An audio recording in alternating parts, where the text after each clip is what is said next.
Hey everyone, we missed you. Sorry I haven't posted much, just been exhausted trying to keep up. Lots of sap coming in this week after the deep freeze.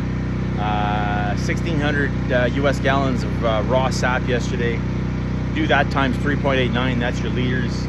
So just over 7,000 liters of raw sap that we still have to process, but we can process as we boil. So we'll start that, fill up the evaporator, and then start boiling tonight. Right now, after every time that we boil, we have to wash our pans. I can do an acid wash if it's really bad, or I can do a pressure wash with our hot water pressure washer, and that's what you're hearing. And I'm washing right now at 200 degrees Fahrenheit. That's what the thermostat says, so take away 20 degrees by the time it gets delivered, because your pressure washer is on and off. But if I hold it for a couple of minutes, it'll be close to 200. You have a hard time hanging onto the wand. You're looking for plastic. So anyways, right now these are the two front pans, the syrup pans, and it's the niter. You saw us scrape niter out of the filter a couple weeks ago, and that's whatever came out. Whatever stays in tends to bake, so we can't really boil more than 6 hours. After 6 hours of intense heat, the niter starts to really stick to the pans, and then it affects your conductivity. You have a hard time getting heat transfer from the fire directly underneath to the pans. It also adds a bad flavor if you leave it in there for too long, and it starts to burn. So we wash our pans after every boil. I've done 2 acid washes so far, one to start because they were brand new, and then the first boil, the niter was really bad because I went for 10 hours. And I really wanted to push it to see what it was, and the niter was starting to stick on it, so I figured, okay, no more than 6 hours, and then we've been boiling for 6 to 7, and the niter hasn't been sticking. I just need to do a pressure wash to get these pans nice and chromy, if you will, nice and flashy again. So these are the 2 front pans. Then I got to take out the flue pan, which starts to boil the sap. I'll take another video of that shortly and stitch it with this one. So we're looking forward to tonight. It's a big boil. I will probably take a nap after the first 6 hours, let the evaporator cool down, come back, flush it, come back out, and keep boiling sap. So bedtime would be somewheres tomorrow morning once everybody's at work. But we got to keep boiling. We only have a short season here, right? So thanks for following, everybody. So same pans again, syrup pans, and because the flame is directly underneath and transfers heat directly through that stainless steel, I also choose the pressure wash the underside, to get rid of as much soot as possible. Otherwise, you're just getting a buildup and you're working harder to get that heat through the pans. So I wish I could pressure wash and hold my phone at the same time, but this guy here is at 4,200 psi at 8 gallons a minute with hot water. And it takes 2 hands to hold onto it so it doesn't fly out. So I'll show you the end result after. So this was my front pan at the very beginning, which is the least hot. It gets the least amount of heat because that's the final stages of when syrup is ready. That's the pan in the middle before it gets to the flue pan, and that's where the heat comes right up and really gets a good boil as the higher bricks or higher concentrate sap comes in. So that's as good as I got it with the pressure washer for now. I got to keep going, and then at the end of the year I'll do a bit of either an acid wash or use something like Barkeeper's Friend or something like that. That's worked in the past too. You just got to really watch, because you can't use any abrasives, no SOS pads, no steel wool. You cannot scratch these pans. Every time you scratch them, more dirt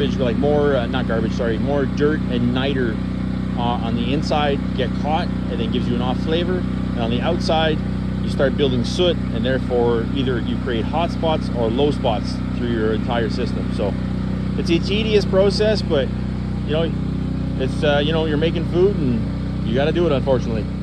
All right, so now we're going to clean the flue pan, and it's called a flue because it has fingers underneath the pan, and I don't know if you can see it, but basically the heat goes inside of all these fingers over the ramp in the evaporator and then back down. And I'll show the evaporator as soon as I'm done washing this. But you can see it gets pretty nasty, and we're gonna bring that right back down to a shine. And this is sugar and the bacteria in the water that really, in the sap, that really creates this. So this is from intense boiling for hours on end. So we're gonna give it a good clean up right now and ready for a boil. All right, so pressure wash of the flues are done. Worked out really well. Yeah, nice and shine. Now we're ready to put some clean sap in there, start boil from scratch. So I do have a bit of oh no, it's just a reflection. I thought I had niter buildup, but no, we're good. Perfect. So I'm gonna put this back in. I gotta clean the evaporator. Once I clean that, then I'll show you guys quickly what it looks like underneath. Put the pans back up, and we're gonna start processing and put the RO.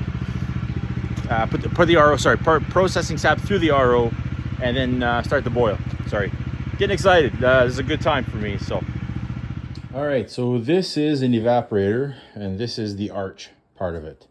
So there's the flue pan right there. There's our arch. There's a air damper right here. For those familiar with wood stoves, steel doors, no glass, just steel doors. Welding gloves take care of that when you're opening it quickly. Sometimes these glow bright red. That means my fire hit I have a log that fell and I have a fire too close to the door. So then you just open the door carefully and then push the log back, and then it'll come back down. But that is how hot these get.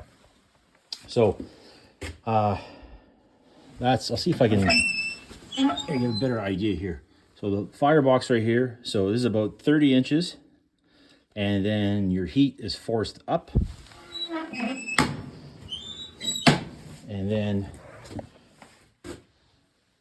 your heat comes up. So the pan sits right on top of this right here. Okay. So then your heat goes up through the flues, back down, and then up the chimney. And the reason it's done like that is that you have some sort of resistance to try to force the heat up into these fingers from the flue pan. These guys right here. So the heat actually enters in between this. So they're blocked at the end, right there, and there's a gap between the end of the pan and right there. It's really hard to see because of the mirror image of the stainless, but hopefully you can kind of see there in the mirror of the stainless of what the distance. So what happens is our sap comes in through here, gets pre-cooled through this tube, comes out at the very end, and then our heat has come up basically through our fingers there and is the most intense right here. So then our sap, it flows between these fingers, and then flows all the way to the end, through, crosses through this side, forced again through the flues. Okay, we're getting more and more concentrated. Okay, and then is ready to exit out of this butterfly valve into a float box, which then is set to whatever level of syrup I want, because the level of sap that I want and the level of syrup are two different levels based on the aggressiveness of the heat and how fast you're trying to get sugar up to a certain degree Brix. Remember, that is our sugar mass in our water. Okay, and then again, this float box will measure. I like to go pretty shallow. Depends on what. Like the other day, we made that very dark. I went deeper there because I was trying to get darker syrup. I want it to take longer. So because this here seems to be a lot of golden and amber so far. So anyways, that's again, sap comes in, drops down there, through the flues, over, back, through this guy, and then zigzags through those two other pans on the front of the evaporator. And that, in a nutshell, is how an evaporator works.